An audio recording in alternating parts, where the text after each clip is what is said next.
India is currently operating with a 16-year gap in its national data. The 2021 census was derailed by the COVID-19 pandemic, breaking a streak of decennial counts that had remained uninterrupted for over a century. This leaves the government without official, updated records for 1.4 billion people. To bridge this gap, the state is executing its first major gamble, abandoning paper entirely for the largest digital population count in history. At the same time, they are initiating a second, highly sensitive count. For the first time since 1931, the census will systematically record individual-level caste data across the entire country.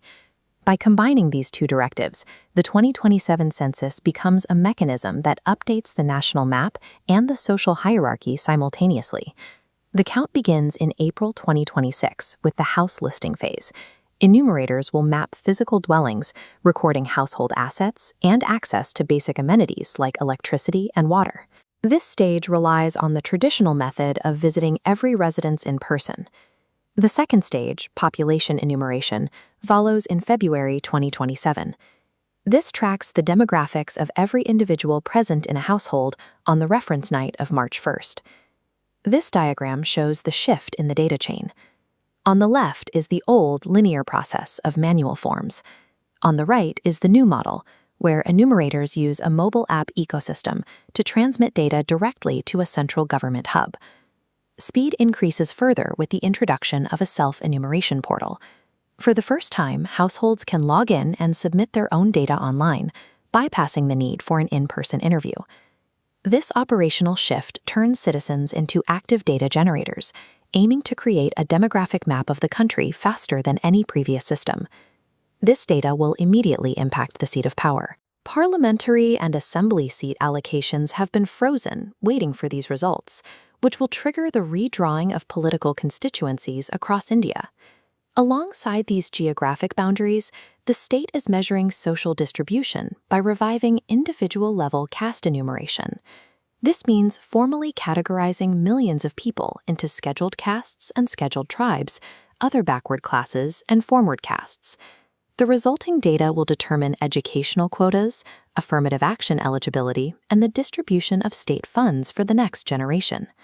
The scale of this count is a global concern. India has now surpassed China as the world's most populous country, making its demographic profile the anchor for global population trends. Organizations like the UN and the World Bank depend on this database.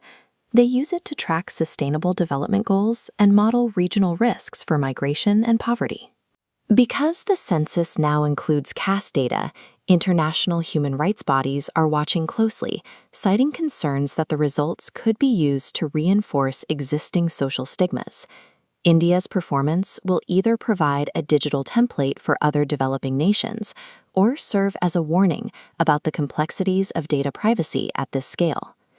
Even with a digital-first goal, the physical infrastructure is massive. It requires a field force of 3.4 million enumerators to reach every village and town. The first hurdle is the digital divide. Millions of people in remote areas lack the smartphones or stable internet required for self-enumeration, forcing a reliance on manual tablet entry by government workers. The second risk is the concentration of sensitive data. The state is creating a centralized repository of individual identities linked to historically sensitive caste categories. To protect this database, the Ministry of Home Affairs has mandated strict end-to-end encryption to prevent unauthorized access or leaks. The risk lies in the potential for targeted political profiling and surveillance, should the legal safeguards around this centralized database ever fail. Mapping 1.4 billion lives across a shifting social landscape is a task of immense complexity. The government is attempting to launch an unproven digital system while simultaneously addressing the historical tensions surrounding caste identity. If India successfully navigates these risks, the 2027 census will do more than just update a headcount.